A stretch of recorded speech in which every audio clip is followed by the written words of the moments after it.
Bonjour, comme vous le savez, nous sommes en train de créer le nouveau décor de prière inspiré.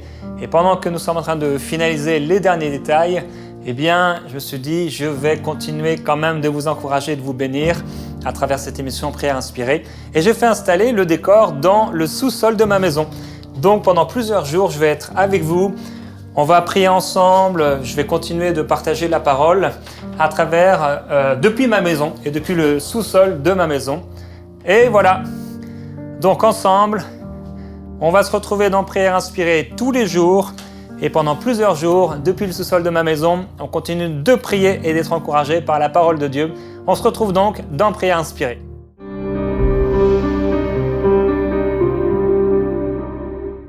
Bonjour et bienvenue dans Prière inspirée. Je suis très heureux de vous retrouver aujourd'hui pour cette nouvelle émission sur le retour du Seigneur Jésus-Christ.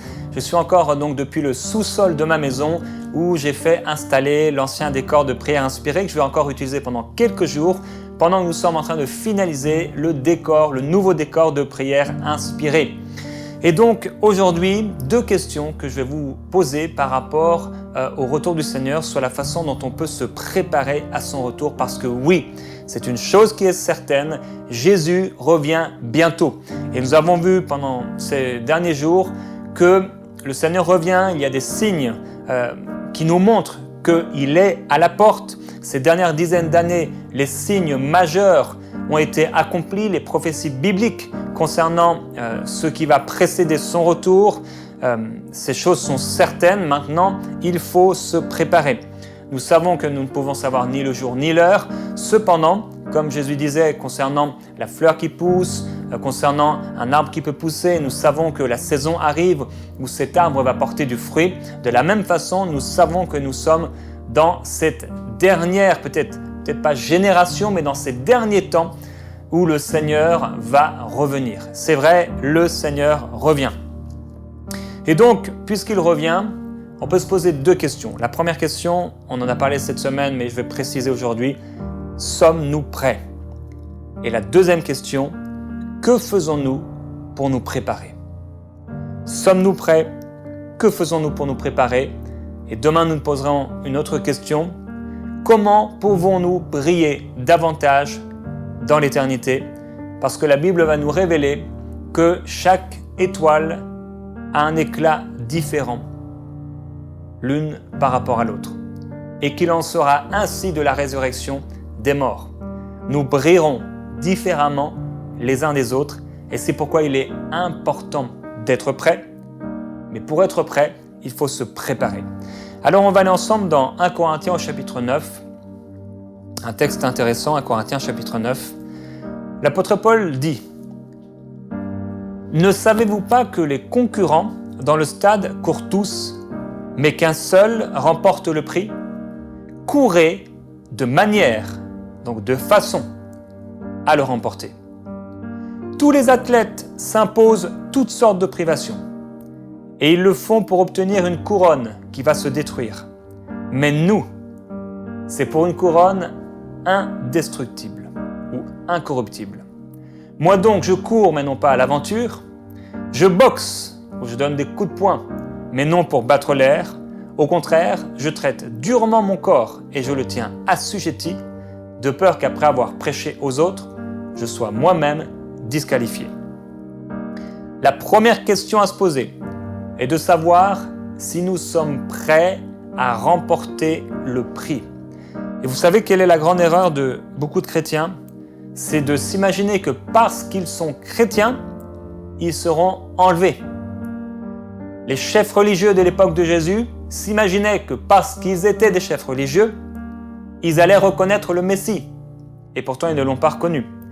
L'Ancien Testament, les évangiles, le Nouveau Testament d'une manière générale, regorgent d'exemples qui nous montrent qu'il y a dans le peuple de Dieu deux catégories. Nous savons qu'il y a les chrétiens charnels et les chrétiens spirituels. Nous savons qu'il y a l'ivraie et le blé. Nous savions qu'il y a l'épouse et ceux qui ne sont pas partie de l'épouse. Il y a les vierges sages et les vierges folles. Il y a ceux qui marchent avec Dieu, ceux qui ne marchent pas réellement avec Dieu. La différence entre ceux qui servent Dieu et ceux qui se servent eux-mêmes. Il y a une différence. Et la première révélation, entre guillemets, que j'aimerais vous apporter, c'est que ce n'est pas parce que nous courons dans le stade que nous obtiendrons le prix. Ce n'est pas juste parce que nous courons dans le stade que nous allons obtenir le prix. En introduction de ce passage, qu'est-ce que dit l'apôtre Paul? Donc un verset plus tôt, verset 23. Il dit « Je fais toutes choses à cause de l'Évangile afin d'y avoir part. » Se préparer, c'est une décision personnelle. C'est un engagement actif. On ne se prépare pas par hasard. C'est pas parce qu'on est chrétien qu'on est prêt. Non. C'est parce qu'on s'est préparé. Parce que c'est ça la révélation et c'est ça que nous devons comprendre. C'est que pour être prêt au retour du Seigneur, eh bien, il faut se préparer. C'est tellement important. Que font les perdus pour avoir part à l'Évangile? Rien du tout. L'apôtre Paul dit « Je fais tout à cause de l'Évangile afin d'y avoir part, donc de pouvoir y participer. » Qui participera à l'enlèvement du Seigneur, si ce n'est ceux qui étaient participants et qui se sont préparés pour cela? Le monde ne fait rien, bien sûr, pour être prêt au retour du Seigneur. Ils ne se préoccupent même pas.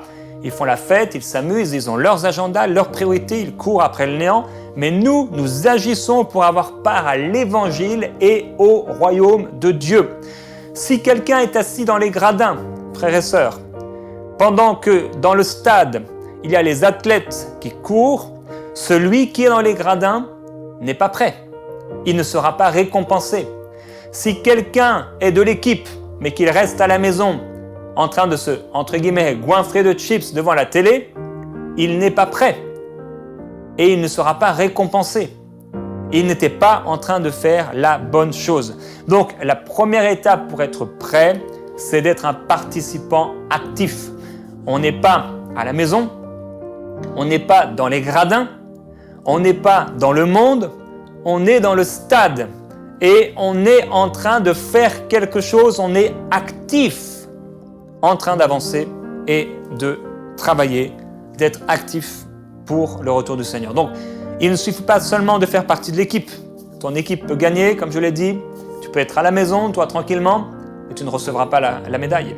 Seuls ceux qui se sont préparés pour l'enlèvement seront enlevés. Un athlète, dit l'apôtre Paul, il se prépare. Si on devait, par exemple, courir 1 heure pour remporter le prix, pour avoir le prix, il faut courir 1 heure.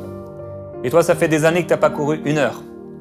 On ne peut pas imaginer qu'au moment de la course, cette course d'1 heure, parce que nous savons simplement qu'un jour, on a une course d'1 heure à courir, mais qu'on ne s'est pas préparé, qu'on ne s'est pas préparé activement et qu'on n'a pas couru 1 heure ou plus régulièrement, eh bien, on ne peut pas s'imaginer être prêt. De la même façon, le Seigneur viendra chercher une épouse glorieuse qui s'est préparée. Elle s'est préparée, cette épouse. On peut avoir un billet d'avion pour le Mexique. Tu peux avoir le billet d'avion dans ta poche. Et si tu ne te rends pas à l'aéroport, au bon aéroport, à la bonne heure, et avec ton passeport, ton billet ne te servira de rien. J'ai déjà vu des gens refoulés à l'aéroport parce qu'ils n'avaient pas leur passeport. Le billet ne suffit pas. Il fallait également le passeport. Il faut non seulement s'y rendre à l'aéroport avec ton billet et avec ton passeport, il faut être prêt. Il faut donc savoir l'heure, il faut savoir le bon aéroport et il faut y aller avec ce qu'il faut, il faut se préparer. Et de la même façon, nous savons que le Seigneur va revenir, mais il faut se préparer. Ce n'est pas juste parce qu'on a le ticket pour le ciel, parce que oui, on a le ticket pour le ciel, parce qu'on a le passeport de la nouvelle naissance, mais c'est parce que nous nous sommes préparés. Donc, une chose qui fait vivre cette préparation, c'est notre espérance. L'espérance active de son retour nous introduit au cœur du stade. Une espérance active, ça veut dire régulièrement, on sait que le Seigneur revient. C'est une espérance qui est vivante dans notre cœur. Nous savons que le Seigneur revient chercher son Église, son épouse. Alors, première question, es-tu prêt? Sommes-nous prêts? Si nous ne nous sommes pas préparés, on peut se poser la question si on est prêt. Et deuxième question, Que fais-tu pour te préparer? L'apôtre Paul, il dit, ne savez-vous pas que les concurrents dans le stade courent tous, mais qu'un seul remporte le prix? Courez de manière à le remporter. Tous les athlètes s'imposent toute espèce de privation, toutes sortes de privations. Et ils le font donc en vue d'obtenir une couronne qui va se détruire. Mais nous, c'est pour une couronne indestructible.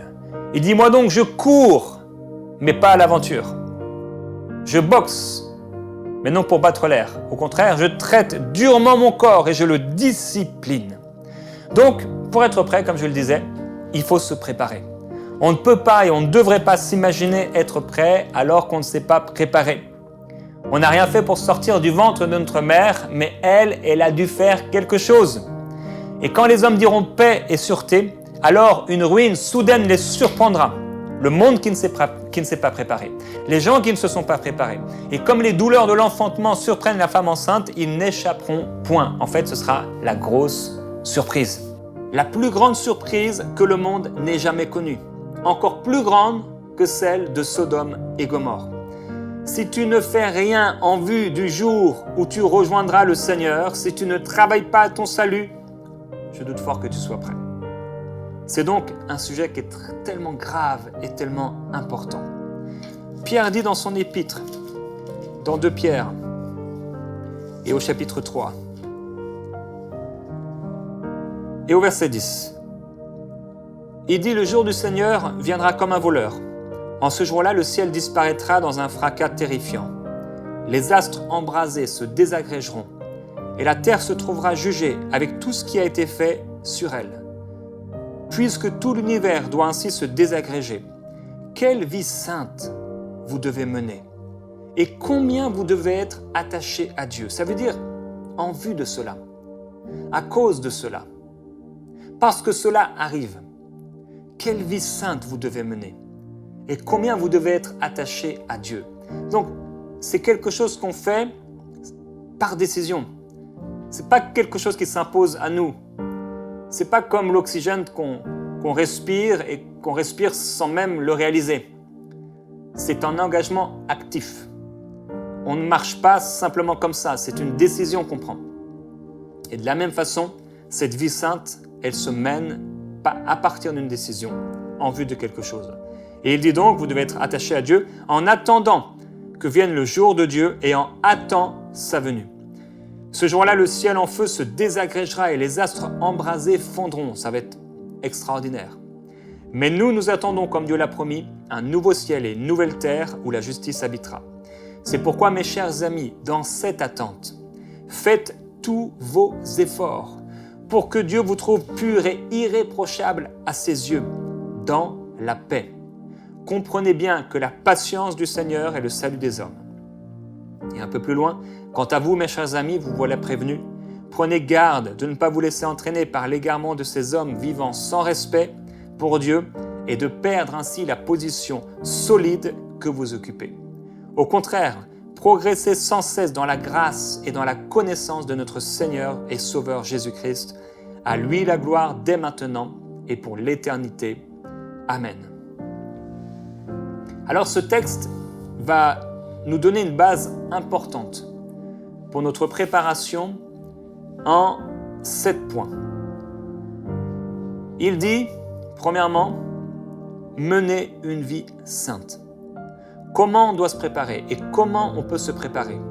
Ce texte nous partage un fondement vraiment essentiel. Ici et là, on trouvera d'autres recommandations, et celles-ci sont essentielles. Premièrement, pour se préparer, il faut mener une vie sainte. Ça veut dire qu'il y a un travail de sanctification. Quelqu'un qui se prépare à voir le Seigneur, c'est quelqu'un qui prend la décision de renoncer au péché, particulièrement les péchés sexuels et tout ce qui est contraire à la bienséance. Cette personne refuse de se conformer au siècle présent. Elle mène une vie sainte. C'est un saint. C'est une sainte. Ce n'est pas un impur ou une impure. C'est quelqu'un qui se sanctifie. Maintenant, parenthèse et équilibre, ce n'est pas parce que nous menons une vie sainte que nous sommes sans défaut. Ce n'est pas parce que nous menons une vie de sanctification, que jamais nous ne tombons. Mais parce que nous sommes saints, nous refusons de rester par terre. Parce que nous sommes saints, nous refusons que le péché domine sur nous. Parce que nous sommes saints, nous refusons de mépriser le péché comme si ce n'était pas grave, mais au contraire, parce que nous sommes saints, nous traitons le péché comme si c'était un mauvais esprit et nous refusons d'y retomber. Deuxièmement, il dit combien votre attachement à Dieu devrait être grand. Combien vous devriez être attaché à Dieu. Et ça, c'est le respect pour Dieu. Cet attachement à Dieu, c'est cette communion intime et quotidienne avec lui et avec sa parole. Cet attachement à Dieu, c'est ce que le Seigneur Jésus disait ici et là, veillez et priez. Ça, c'est cet attachement à Dieu. C'est l'enfant de Dieu qui se prépare au retour du Seigneur, eh bien, il lui parle tous les jours. Tous les jours, il lui parle. Tous les jours, il médite ne serait-ce qu'une parole, ne serait-ce que quelque chose. Il a besoin de la parole de Dieu. Il a besoin d'être en communion avec le Seigneur. Troisièmement, que fait quelqu'un qui se prépare? Il attend le jour de sa venue. Vous avez déjà vu peut-être des courses de voitures. Chacun là et chacun est préparé. Ça se joue des fois au dixième de seconde, au centième de seconde près. Ils sont prêts. Croyez-moi, ils sont prêts. Ils ne vont pas regarder un petit détail sur leurs vêtements. Non, non, ils sont prêts, ils attendent. Est-ce qu'on est en train d'attendre le retour du Seigneur? C'est quelque chose d'important. Donc, cette attente, quelqu'un qui se prépare, il est conscient qu'il vient, que le Seigneur vient, et il est dans une attente active, tout comme le peuple attendait que Zacharie sorte du temple. Comme les sportifs qui se préparent, ils se préparent, ils sont dans l'attente. Comme un sportif peut se préparer pour la compétition qui arrive et qui l'attend avec hâte, de la même façon, quelqu'un qui se prépare pour le retour du Seigneur attend le jour de sa venue. Et non seulement il attend, mais il hâte le jour de sa venue. Et ça veut dire se dépêcher, désirer vivement. Quelqu'un qui se hâte, c'est quelqu'un qui soupire en lui-même. C'est comme l'apôtre Paul, il dit « Ah, j'aimerais tellement être avec lui, mais il est préférable que je reste là. » C'est ce qui animait l'esprit de Lot, qui chaque jour, il tourmentait son âme de juste à cause des péchés qu'il voyait. C'est cette hâte, il avait soif de quelque chose de plus.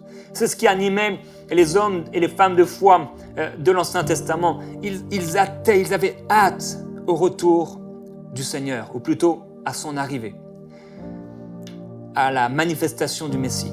Et autre chose, s'appliquer à être trouvé pur et irréprochable dans la paix. Ça veut dire que nous sommes sans souillure du monde sur nos vêtements qui causeraient notre honte. S'il y a, et Dieu m'a particulièrement parlé sur ce point, des souillures sur le vêtement qui causeraient notre honte.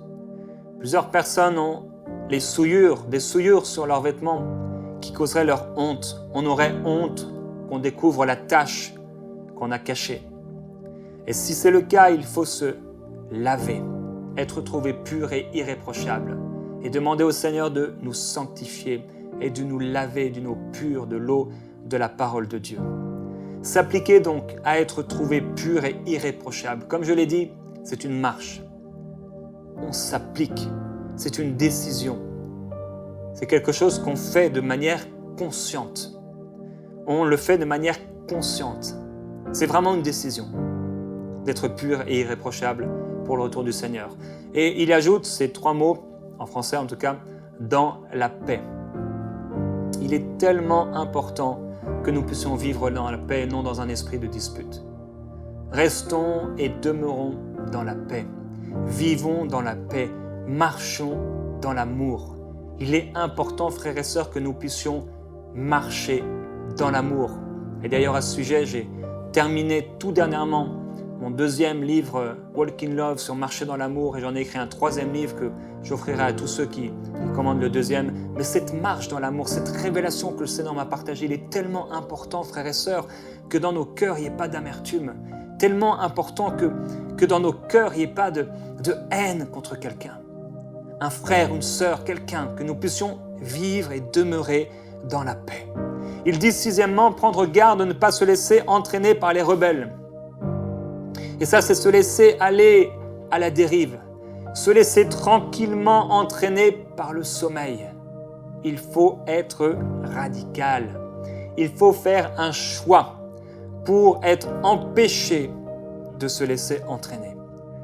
Si on ne prend pas de décision pour être prêt, on va se laisser entraîner. C'est obligé.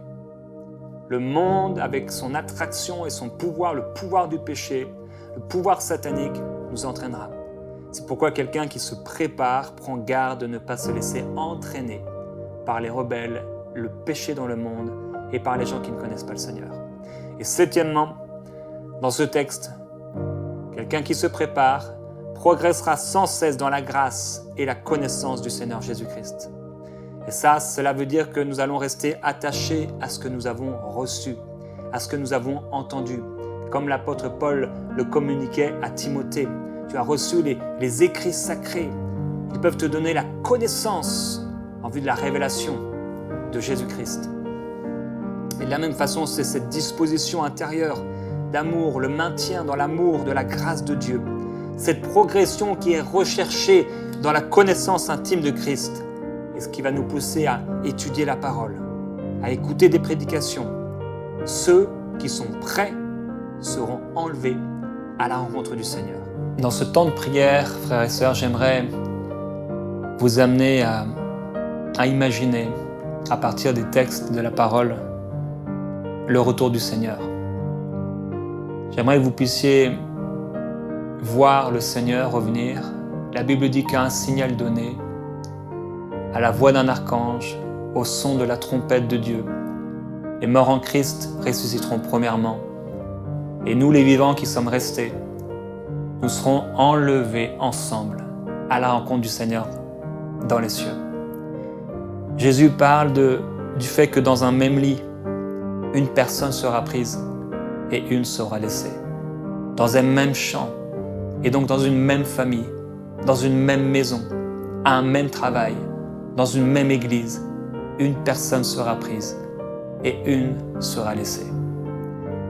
Si là où vous vous trouvez, j'imagine qu'il y a une porte qui n'est pas loin de vous, peut-être la porte de votre voiture, la porte du métro, la porte de la pièce dans laquelle vous vous trouvez ou la pièce du bâtiment, la porte du bâtiment qui se trouve pas loin de vous. Si le Seigneur Jésus entrait par cette porte maintenant même et qu'il se dirigeait vers vous, est-ce que vous êtes prêts?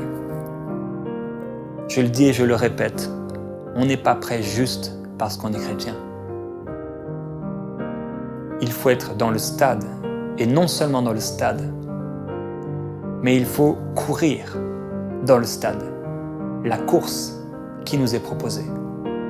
Et nous ne pourrons pas courir cette course si, tout comme les athlètes, nous ne nous sommes pas imposés toutes sortes d'abstinences de choses pour pouvoir être prêts pour ce jour et recevoir la récompense. Ce n'est pas tout le monde qui court qui recevra la récompense, mais ceux qui se sont préparés et qui sont dignes de recevoir cette couronne. C'est pourquoi dans ce temps de prière, alors que le piano continue, j'aimerais que tu puisses, là où tu es, prendre ce temps avec le Seigneur et l'imaginer entrer par cette porte maintenant et se diriger vers toi. Quels seraient les mots que tu lui dirais? Est-ce que ce serait « Seigneur, pardonne-moi parce que ma vie ne reflète pas du tout celle que tu aurais voulu que j'aie » Est-ce que c'est « Seigneur, pardonne-moi parce que je suis vraiment passé à côté » ou « Seigneur, pardonne-moi parce que je me suis vraiment endormi » Est-ce que ce serait des excuses? Seigneur, c'est pas de ma faute.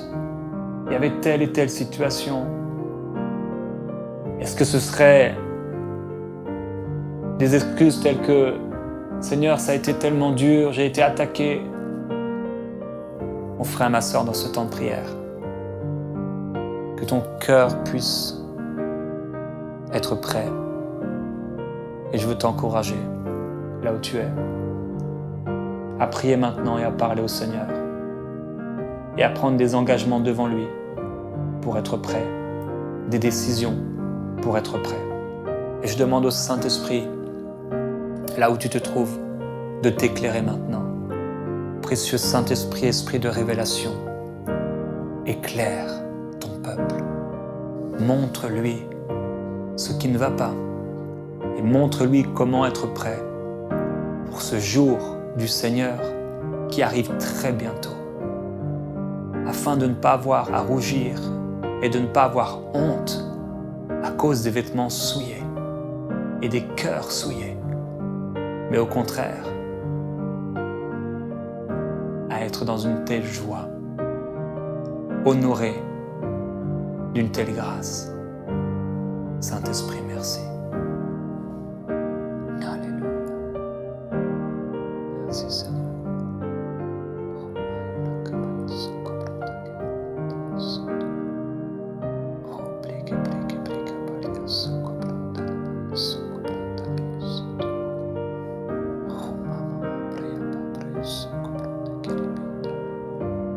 Parle-lui comme s'il était là devant toi, venant te chercher. Et peut-être te laissant encore un peu de temps, un peu de répit pour corriger les choses.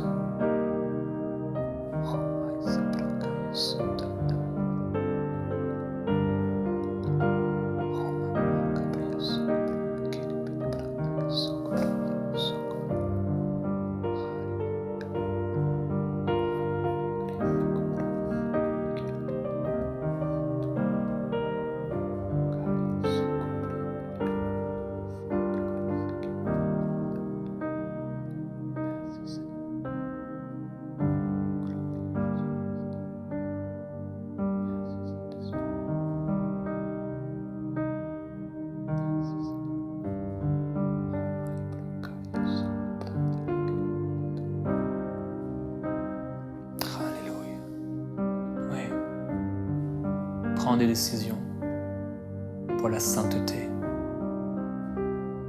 L'apôtre Paul le dit, combien votre vie devrait être sainte et combien vous devriez être attachés à Dieu en vue de ce jour. Je t'encourage, mon frère, ma sœur, dans ce temps de prière, à mener une vie sainte, à choisir la sainteté et à t'attacher au Seigneur sans distraction. Remets-le en premier. Redonne-lui la place de roi. Oui, Seigneur, sois le premier dans nos vies. Prends la place du roi. Oh Dieu, nous voulons éloigner de nous tout ce qui prend ta place. S'il y a quelque chose qui prend ta place, Père, on veut l'abandonner. On veut y renoncer. On veut le mettre de côté. Parce que tu mérites la première place. Nous ne voulons pas avoir à rougir de ce jour où tu viens nous chercher.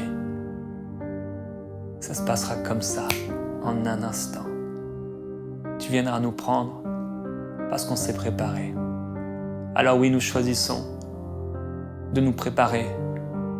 Nous choisissons encore de nous imposer toutes sortes de choses, de contraintes dans la chair pour être prêts, afin de ne pas se laisser aller à la dérive.